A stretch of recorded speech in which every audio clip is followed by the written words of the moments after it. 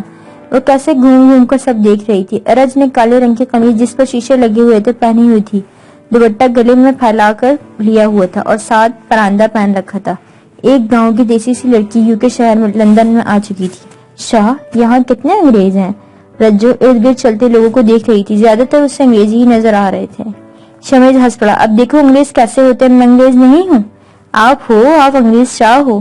رجو نے اپنی کاجل والی آنکھوں سے اسے دیکھتے ہوئے کہا۔ شاہ، پاکستان میں اتنے سارے انگریز کہاں سے آئے؟ شمیز کو اس کے سوال پر بے ساختہ ہنسی آئی، لیکن وہ زیر لب دبا گیا کہ کہیں وہ برا نہ مان جائے۔ لیکن مجھے تو لگتا ہم اتنے سارے انگریزوں میں 2 پاکستانی ہیں، اس نے اتنے پرزور دیتے ہوئے کہا۔ مطلب یہ کہ ہم پاکستان نہیں ہیں۔ رجو نے اس کو گھور کر دیکھا۔ پھر ہم کہاں ہیں؟ ہم لندن ہیں اور 7 گھنٹے تک ہم یہیں رکیں گے۔ اس کے بعد 3:15 بجے ہماری دوبارہ فلائٹ ہے، پھر ہم ایڈنبرا چلے جائیں گے۔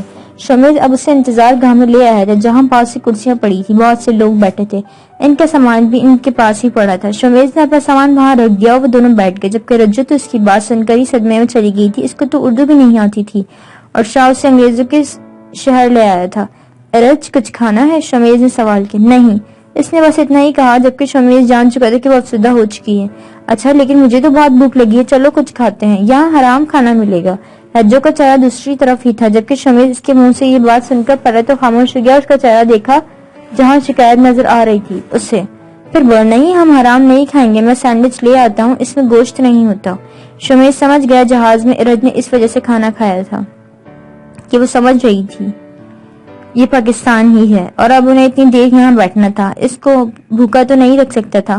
نہیں، مجھے نہیں کھانا کچھ بھی۔ رجو کے لہجے سے لگ رہا تھا کہ شاید وہ رو دے گی، لیکن وہ روئی نہیں، بس رخ دوسری طرف کر کے خفا خفا بیٹھ گئی۔ شمیز نے ایک چہرہ سانس لیا اور اٹھ گیا۔ کتنا بے مروت ہے شاہ، ایک مجھے بغیر بتائے اٹھا کر یہاں لے آیا، اب مجھ سے معافی بھی نہیں مانگی، اور اٹھا اور پتہ نہیں کہاں چلا گیا۔ جہاں بھی گیا میں بھی یہاں ہی بیٹھی ہوں، میری طرف تیل لیون جائے۔ رجو کے ہاتھ میں ایک پیلے رنگ کا بیگ تھا جو شاید اسے شاہ نے ہی دیا تھا۔ اس نے اس بیگ کو سختی سے دبوچ لیا، غصے سے بھرا چہرہ لیا، وہ بیٹھی لوگوں کو دیکھ رہی تھی۔ یہاں کے لوگ اپنے آپ میں کتنے مصروف تھے، پاکستان میں تو سب اس کا گھورتے۔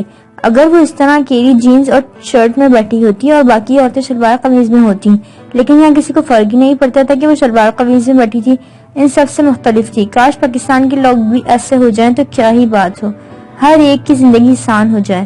رجو ان سب کو دیکھتے ہوئے سوچ رہی تھی۔ کچھ ہی دیر میں کوئی اس کے ساتھ آ کر بیٹھا تھا، وہ جانتی تھی کون آیا ہے، لیکن اس نے مڑ کر نہیں دیکھا۔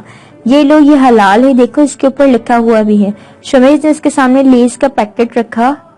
رجو کو بھوک لگی ہوئی تھی، وہ تو بس شمیز سے ناراضگی کا اظہار کر رہی تھی۔ آنکھیں ترچھی کر کے اس نے شمیز کے ہاتھ کی طرف دیکھا جس میں لیز کا پیکٹ تھا اور ایک جوس کا ڈبہ تھا، لیکن بیٹھی وہ ایسے ہی رہی، ابھی بھی ناراضگی ہی ظاہر کر رہی تھی۔ کتنا مان تھا اسے کہ وہ اس سے ناراض ہو سکتی، اس کے سامنے نخرے دکھا سکتی۔ کھا لو، پاکستان میں سے مرچی والا پلاؤ تو نہیں لا سکتا، البتہ گھر چل کے تمہارے ہاتھ کا کھا ضرور سکتا ہوں، شمیز نے اس کو چھیڑتے ہوئے کہا۔ رج مسکرا دیا، اس کے ہاتھ سے لیس کا پیکٹ لے لیا۔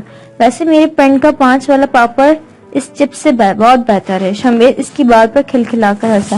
اچھا، وہ 5 والا پاپڑ یہاں سے نہ ملے تو کیا کریں؟ ان انگریزوں کو چاہیے وہ پاپڑ لا کر یہاں بیچے، میں بتا رہی ہوں اس چپ سے دگنے بکیں گے۔ رجو نے لیس کا ایک ٹکڑا منہ میں ڈالتے ہوئے کہا، اور پاپڑ پر کبھی چورن ڈال کر کھانا؟ ہائے! رجو کے منہ میں جیسے چورن کے نام سے ہی پانی آ گیا تھا۔ شمیز مسکراتے ہوئے اس کی باتیں سن رہا تھا، ایک ہاتھ اس نے تھوڑی تلے رکھا ہوا تھا۔ چورن کو پانی میں ڈال کر پینا اس جوس سے زیادہ اچھا لگتا ہے۔ اب وہ جوس سے گھونٹ بھر رہی تھی، جبکہ شمیز ہنوز اسے تک رہا تھا اور وہ بیتوکی باتیں کرنے میں مصروف تھی۔ شاہ، ایک بات تو بتاؤ، وہاں ہمیں اچھا کھانا کو ملے گا تو صحیح؟ رجو نے محسوس کیا وہ کہیں کھو چکا تھا۔ رجو نے اس کے آگے ہاتھ ہلایا جیسے اسے ہوش میں لانا چاہ رہی۔ شاہ، اب اس نے قدرے اونچے بولا۔ ہاں ہاں بولو۔ شمیز جیسے ہوش میں آیا تھا۔ مجھے وہاں حلال کھانے کو تو ملے گا نا؟ رجو نے ڈرتے ڈرتے سوال کیا۔ اچھا، تو تمہیں لگتا ہے کہ میں حرام کھا کر بڑا ہوا ہوں؟ شمیز نے آبرو اچکائے۔ نہیں، میرا مطلب وہ۔ رجو کو شرمندگی نے گھیر لیا تھا، اگر وہ اس کو لے جا رہا ہے تو یقیناً اس کو حلال کھانا بھی مہیا کرتا ہے۔ رج، تمہیں مجھ پر یقین رکھنا چاہیے، میں جانتا ہوں تم اپنے ماں باپ کو چھوڑ کر افسردہ ہو، چلو مجھ پر یقین مت کرو، خدا پر یقین کرو جس نے تمہیں پیدا کیا، آخر وہ تمہارے ساتھ غلط نہیں ہونے دے گا۔ اللہ تعالیٰ قرآن میں فرماتے ہیں، مسلمانوں تم پر لڑنا فرض کر دیا گیا، وہ تمہیں ناگوار تو ہوگا، مگر عجب نہیں کہ ایک چیز تم کو بری لگے اور وہ تمہارے حق میں بھلی ہو، اور عجب نہیں کہ ایک چیز تم کو بھلی لگے اور وہ تمہارے لیے مضر ہو، اور ان باتوں کو خدا ہی بہتر جانتا ہے اور تم نہیں جانتے۔ شمیز خاموش ہوا۔ رج کو ابھی تو سمجھ میں نہیں آئی، البتہ ترجمہ اسے سمجھ آیا۔ اب شاہ، اس آیت کا تعلق مجھ سے کیا؟ اس نے پہلے بدلا، کیوں نہیں ہے تعلق؟ دیکھو اللہ فرما رہے ہیں کہ تم جس چیز کو اپنے لیے بہتر سمجھ رہی ہو وہ تمہارے لیے بہتر نہ ہو، جیسا کہ تم افسردہ ہو کہ میں تمہیں گاؤں سے لے آیا اور تمہیں یہاں آنا برا لگ رہا ہے، لیکن ہو سکتا ہے یہی تمہارے لیے بہتر ہو۔ لیکن میں کون سے لڑ رہی ہوں؟ یہ تو جہاد کے بارے میں ہے۔ رجو نے اب آیت کے پہلے والے حصے پر غور کرتے ہوئے کہا۔ شمیز مسکرایا۔ ہو سکتا آنے والے دنوں میں تمہیں بھی ایک جنگ لڑنا پڑے اپنے لیے، اپنے حق کے لیے. جہاد بالعلم، یہ وہ جہاد ہے جس کے ذریعے قرآن و سنت پر مبنی احکامات کا علم پھیلایا جاتا ہے تاکہ کفر جہالت کے اندھیرے ختم ہوں اور دنیا رشد و ہدایت کے نور سے معمور ہو جائے. رجو نے اس بات میں سر ہلایا. جہاد کی بھی اقسام ہوتی ہیں اور 5 اقسام ہیں جہاد کی. اس آیت میں جہاد فرض کیا گیا ہے. بظاہر دیکھا جائے تو یہ صرف کافروں سے لڑنے کے لیے کہا گیا ہے، لیکن غور کیا جائے تو جہاد صرف کافروں سے لڑنا ہی نہیں ہے، جہاد خود سے بھی لڑنا، جہاد شیطان سے بھی لڑنا. اور جہاد بالعلم بھی اسی کی ایک قسم ہے. ہو سکتا آنے والے وقت میں تم اس کام آؤ. شمیز کہہ کر خاموش ہو گیا. آپ یہی کہنا چاہتے ہیں نا کہ میں یہاں آ کر دکھی نہ ہوں، اللہ پر یقین رکھوں، انہوں نے میرے لیے بہت اچھا سوچ کر رکھا ہے.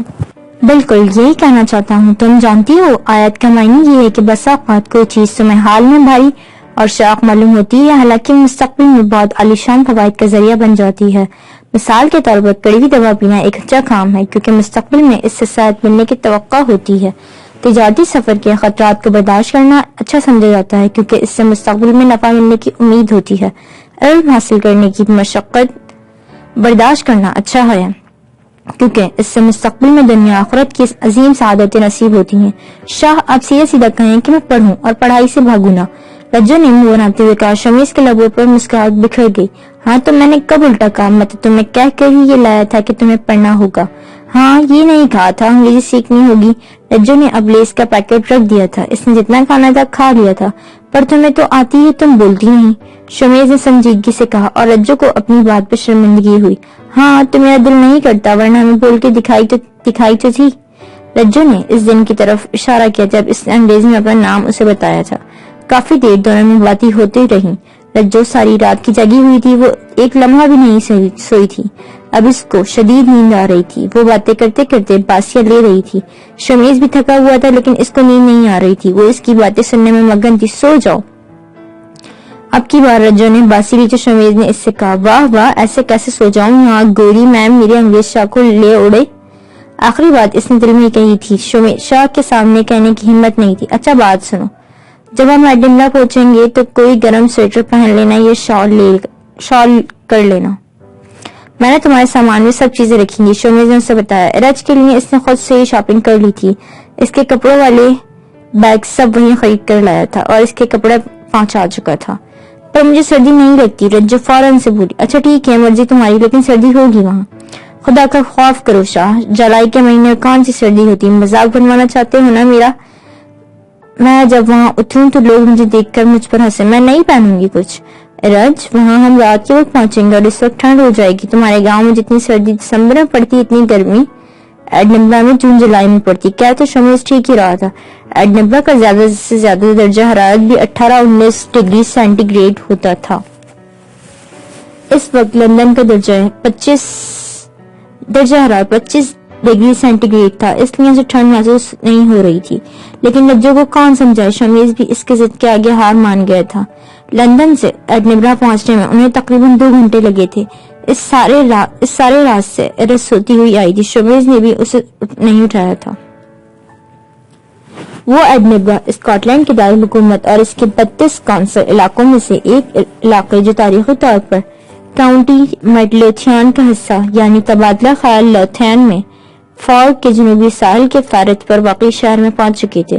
ایڈنبرا اسکاٹ لینڈ کا دوسرا سب یعنی سی ایڈنبرگ شائر 1921 سے پہلے سے زیادہ آبادی والا شہر اور برطانیہ کا 7واں سب سے زیادہ آبادی والا شہر ہے.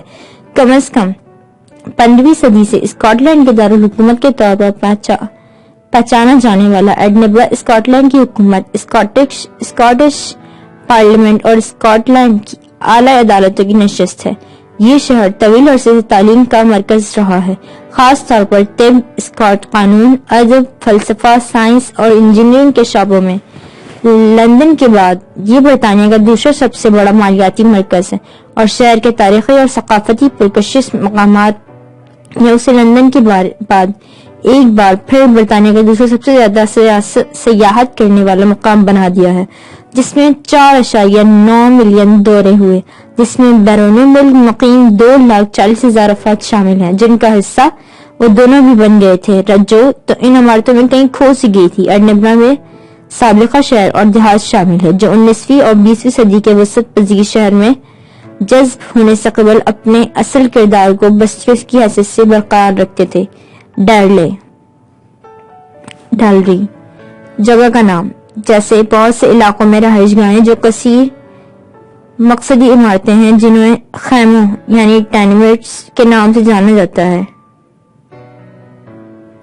حالانکہ شہر کے زیادہ تر جنوبی اور مغربی حصے روایتی طور پر کم تعداد میں تیار ہوئے تھے اور زیادہ تعداد میں اعلیٰ علیحدہ اور نیم علیحدہ والا موجود ہیں۔ ایڈنبرگ کے تاریخی مرکز کو پرنس اسٹریٹ گارڈنرز کے گرین سٹریٹ نے 2 حصوں میں تقسیم کیا ہے۔ جنوب کی طرف اس نظارے پر ایڈنبرگ کیسل کا غلبہ ہے جو کیسل راک پر اونچی عمارت میں ہے، اور ہالو ووڈ محل کی طرف اترتے ہوئے اولڈ ٹاؤن ہے۔ شمال کی طرف پرنس اسٹریٹ اور نیو ٹاؤن ہے۔ ویسٹ اینڈ میں مالیاتی ضلع شامل ہے۔ انشورنس اور بینکاری دفاتر کے ساتھ ساتھ ایڈنبرگ انٹرنیشنل کانفرنس سینٹر بھی ہے۔ رجو نے ٹی وی میں دیکھ رہا تھا کہ چرچ کیسا ہوتا ہے، لیکن اسے یہاں تقریباً ہر عمارت ہی چرچ کی شکل کی معلوم ہوتی تھی۔ شمیز نے ایئرپورٹ سے عبور کروائی تھی۔ پرانی عمارتوں کی طرح تھا یہ شہر، لیکن پھر بھی بہت خوبصورت تھا۔ رجو کو ٹھنڈ لگ رہی تھی، لیکن وہ شاہ کے سامنے محسوس نہیں کروانا چاہ رہی تھی۔ وہ بس میں اسکرین سے باہر کی عمارتیں دیکھنے میں مصروف تھی۔ کتنا خوبصورت شہر تھا۔ شمیز موبائل میں مصروف تھا جبکہ وہ ایڈنبرگ کی عمارتوں کو دیکھنے میں مشغول تھی۔ تقریباً 20 منٹ میں وہ لوگ لاسفیلڈ روڈ، گلمرٹن، ایڈنبرگ EH178SG کے سامنے کھڑے تھے۔ یہ ان کے گھر کا مکمل پتہ تھا۔ ارج گاڑی سے اتری جبکہ شمیز اتر کر سامان لے رہا تھا۔ اس کے سامنے وہ گھر تھا۔ کتنا خوبصورت گھر تھا۔ شمیز نے ڈرائیور کو پیسے ادا کیے۔ یقیناً شمیز بہت تھکا لگ رہا تھا۔ اتنا لمبا سفر کرنے کے بعد تو کوئی بھی تھک سکتا تھا۔ یہ تو بالکل ویسا گھر ہے جیسے ڈرائنگ کے پیپر میں بناتے تھے۔ رجو نے حیرت زدہ ہو کر اس گھر کو دیکھتے ہوئے کہا، بالکل ویسا ہی ہے، ویسی ہی چھت جس پر کلیجی رنگ کی اینٹیں لگی ہوئی ہیں، ویسا ہی چھوٹا سا آگے باغیچہ بنا ہوا ہے۔ رجو اس گھر کو دیکھ کر نیند بھول چکی تھی۔ شمیز بس اس حیرت پر حیران ہو رہا تھا۔ ویسے ہی کھڑکیاں سامنے کو تھیں، بس اس کے نیچے والی دیواریں سفید ہیں اور دروازہ بھی سفید ہے۔ اندر چلیں؟ شمیز نے کہا، پر شاہ اس کی تو دیواریں ہی نہیں ہیں، اگر چور وغیرہ آ گیا تو؟ گھر کے گرد چھوٹا سا کالا لوہے کا جنگلہ تھا۔ اس کے گرد باغیچہ تھا۔ گھر کے بالکل ساتھ ہی گیراج کی جگہ بنی ہوئی تھی، وہ بھی ایک اوپن ہی ایریا تھا، لیکن اس کے گرد لکڑی کی دیوار تھی، جنگلے سے تھوڑی بڑی تھی۔ نہیں آتا کوئی بھی چور، فکر مت کرو، تم ہو نا حفاظت کے لیے، شمیز نے اس کو تنگ کرتے ہوئے کہا، جبکہ رجو کے کندھے فخر سے بلند ہو گئے۔ وہ تو خیر میں ہوں۔ گیراج میں سفید رنگ کی ایک کار کھڑی تھی۔ شمیز نے جنگلہ کھولا تو وہ دونوں ایک پکی سڑک پر چلنے لگے جس کے گرد باغیچہ تھا۔ گھر بہت بڑا نہیں پر بہت خوبصورت تھا۔ سفید رنگ کا لکڑی کی کھڑکی تھی، شیشے لگے ہوئے تھے، لیکن آگے اسکن رنگ کے پردے تھے۔ شمیز نے چابیاں جیب سے نکالی اور سفید دروازہ کھولا۔ وہ ایک لمبی سی راہداری تھی جس کے چند قدم پر دائیں جانب لانگ رنگ کا دروازہ کھولتا تھا۔ گھر میں سارے دروازے ہی سفید رنگ کے تھے۔ اس کے فوراً بعد ہی دائیں جانب ہی کچن کا دروازہ تھا۔ شمیز سامان لے کر سیدھا اوپر نظر آنے سڑکوں پر چڑھ گیا، جبکہ رجو تو گھر کو دیکھتی ہی رہ گئی۔ شاہوں کی حویلی بلا شبہ خوبصورت اور بڑی تھی، لیکن یہ گھر اس سے چھوٹا پر کئی گنا خوبصورت تھا۔ وہ لانگ روم میں داخل ہو چکی تھی۔ نیچے ملائم سا کریمی رنگ کا کارپیٹ تھا۔ سامنے بڑی سی LED دیوار میں آویزہ تھی، جس کے دائیں جانب 2 پینٹنگز لگی ہوئی تھی اور بائیں جانب ایک لگی ہوئی تھی۔ دیواروں کا رنگ بھی کریمی ہی تھا۔ کھڑکی پر پردے بھی کریمی رنگ کے تھے۔ کھڑکی کے آگے صوفہ پڑا تھا جو دیوار کے ساتھ لگا ہوا تھا، اور دوسری دیوار کے ساتھ بھی لگا ہوا تھا جو کہ لانگ LED روم کے داخل دروازے تک تھا۔ درمیان میں ایک میز تھا جو صوفے کے ساتھ کا ہی معلوم ہوتا تھا۔ اسی رنگ نرم سا ٹیبل بنا ہوا تھا۔ نیچے بھی ایک لکڑی کا میز پڑا ہوا تھا جس کی ایک جانب گلدان تھا جس میں سورج مکھی کی طرح کا پھول تھا۔ چھت پر فانوس تھا جو ابھی بجھا ہوا تھا۔ رجو مڑی تو اس کو لگا ایک دم سے کمرہ بڑا ہو گیا ہو۔ یہ کیا، اتنا بڑا کمرہ؟ اور میری ہمشکل بھی۔ وہ کمرہ بڑا نہیں تھا بلکہ دیوار پر آئینہ آویزہ جس میں پوری کمرے کا عکس نظر آتا۔ ابھی وہ یہ کہہ کر آگے بڑھ رہی تھی کہ شیشے میں لگی رجو وہاں سے نکلی تو کچن میں داخل ہوئی۔ داخل ہوتے ساتھ گرے کلر کا صوفہ نما کرسیاں تھیں جو 4 تھیں، اور ان کے درمیان شیشے کا میز پڑا تھا جس پر نیلے رنگ کی پلیٹیں تھیں اور نیلے ہی رنگ کے گلاس تھے. اس کے ساتھ ہی شیشے کا دروازہ تھا جو گھر کے پچھلے باغیچوں میں کھلتا تھا. شراب والے گلاس. اس کو تو دیکھ کر ہی الٹی محسوس ہونے لگی لیکن پھر وہ آگے آئی. ڈائننگ میں اس کے ساتھ سبزیاں کاٹنے کا کاؤنٹر بنا ہوا تھا جس کے آگے 2 کالی اونچے اسٹول پڑے ہوئے تھے. حویلی کے کچن کے کاؤنٹر بند درمیان میں تھا جبکہ یہ دیوار کے ساتھ لگا ہوا تھا. سامنے دیوار میں اوون لگا ہوا تھا. یہ سب وہی چیزیں تھیں جو وہ حویلی میں دیکھ چکی تھی. دائیں جانب ایک فریج پڑا تھا جہاں اوون لگا ہوا تھا. اسی دیوار میں کریمی رنگ کے کیبن بنے ہوئے تھے جہاں برتن پڑے تھے. رجو اسکن رنگ کی ٹائل پر چلتی ہوئی باہر نکل آئی. راہداری میں چلتے ہوئے بائیں جانب اس نے ایک دروازہ کھولا. وہ اسٹور بنا ہوا تھا. واشنگ مشین بھی پڑی تھی. یہ کپڑے دھونے کے اسٹور بنا ہوا تھا. رجو نے دروازہ بند کیا اور اگلے کمرے میں داخل ہوئی. وہاں ایک رائکنگ چیئر بھی پڑی تھی اور ایک طرف بک شیلف بنا ہوا تھا جہاں چند کتابیں تھیں اور سامنے ایک بڑا سا لکڑی کا ٹائم پیس لگا ہوا تھا جو 3 بجا رہا تھا. رجو تو حیران ہو گئی. لے ادھر تو شاہ نے کہا تھا ہم 3 بجے نکلیں گے اور یہاں آنے کے بعد بھی 3 ہی بجے. یہ چکر کیا ہے؟ وہ دروازہ بند کرتی اوپر آ گئی. اوپر بھی ایسا راہداری بنی ہوئی جس کی دونوں جانب 2 کے 2 کمرے تھے. اوپر 4 دروازے تھے. دائیں جانب 2 دروازے تھے اور بائیں جانب 2 دروازے تھے. رجو نے پہلا ایک دروازہ کھولا. وہاں شاہ تو نہیں تھا. کمرہ خالی تھا لیکن وہاں اس کا سامان پڑا تھا. رجو نے آ کر اس کے مقابل والا دروازہ کھولا. سامنے بیڈ پر وہ نیم دراز پڑا تھا. شاہ. رجو اونچا بولتی اس تک پہنچی. شمیز نے سر اٹھایا. نیند سے بھری ہوئی آنکھیں لال ہو رہی تھی. کیا ہوا ہے رج؟ کوئی مسئلہ ہے؟ شمیز جلدی سے اٹھا لیکن رج کو اب دکھ ہو رہا تھا. شاید شمیز ابھی آ کر سویا تھا اور اس نے اٹھا دیا. وہ نیچے والا ٹائم پیس خراب ہے. ابھی 3 بجا رہا ہے. رجو کے چہرے پر شرمندگی واضح تھی. کیوں؟ ٹھیک تو تھا. شمیز اپنی گھڑی دیکھی اور سر پر ہاتھ مارا. رجو یہاں کا وقت پاکستان کے وقت سے 4 گھنٹے پیچھے ہے اور میں نے اس وقت میں پاکستانی وقت کے مطابق بتایا تھا. معافی دے دو. شمیز اس کے سامنے ہاتھ جوڑتے ہوئے کہا لے بھلا میں کیا کہا ہے. اچھا اب سو جاؤ. سارے راستے میرا سر کھایا آپ نے. رجو منہ چڑھاتی ہوئی باہر نکل آئی. میری بیبے اور ابا سے بات بھی نہیں کروائی. میرا وہ ڈبے والا فون بھی نہیں لا کر دیا. میں اس سے گیم کھیلتی. رجو کو سوچ کر اتنی خوشی ہو رہی تھی. وہ اسی کمرے میں واپس جہاں اس کا سامان تھا. کمرہ بہت بڑا نہیں تھا. بس ایک بیڈ تھا جو کہ بہت ہی خوبصورت تھا اور ساتھ ایک صوفہ نما کرسی تھی. وہ خود بھی زیادہ تھک چکی تھی. بس سونا چاہتی تھی. کتنا خوبصورت تھا اس کا گھر. رمشا یا زینب دیکھ لیتی یقیناً بے ہوش ہو جاتی. وہ انہی سوچوں میں گم سو گئی. رجو جب اٹھی تو نیچے آئی اور سیدھا کچن میں گئی. جس کو بھوک لگی تھی. اس نے فریج کھولا تو کچھ بھی نہیں پڑا تھا. اس کو شدید قسم کی بھوک لگی تھی. وہ اب شمیز کو اٹھانا بھی نہیں چاہتی تھی. پہلے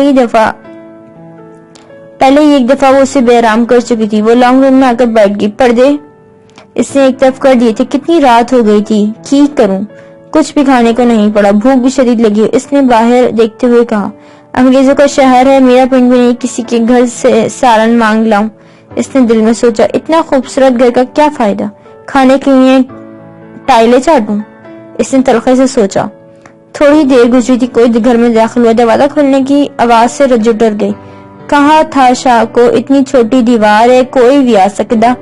بس آ گیا کوئی انگریز چور. وہ لانگ روم کا دروازہ بند کرنے ہی گئی تھی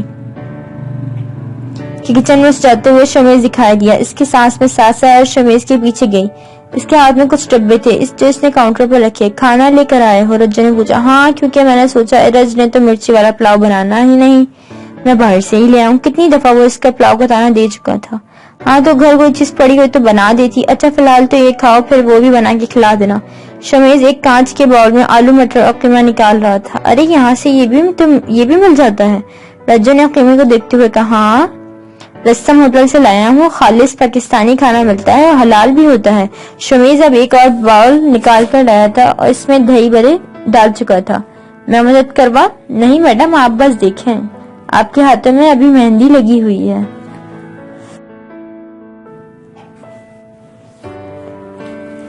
شمیز نے ایک اور تانے کا تیر اس پر چلایا تھا. اب شاہ ایسی بھی بات نہیں. آپ چیزیں لا دیتے میں گھر میں بنا دیتی. اتنا تو مجھے بنانا آتا ہے. ہاں جیسے مجھے آج صبح لیز اور جوس کی صلاح ماری تھی. رجو واقعی بات شرمندہ ہو گئی تھی. بھوک تو شاہ کو بھی لگی تھی لیکن اس نے ایک بار بھی شاہ سے نہیں پوچھا کہ آیا وہ بھی کھانا چاہتے ہیں یا نہیں. شمیز ایک ڈش میں باربیکیو نکال رہا تھا. اتنا سب کچھ کے مہمان آ رہے ہیں کیا؟ رجو کا اشارہ انا کی طرف تھا. نہیں ہمارے لیے ہے. مجھے بہت بھوک لگی ہے. اب شمیز ایک ہاٹ پاٹ میں روٹیاں رکھ رہا تھا. باقی تمام کین کے ڈبے وہ نیچے ڈسٹ بن میں پھینک چکا تھا.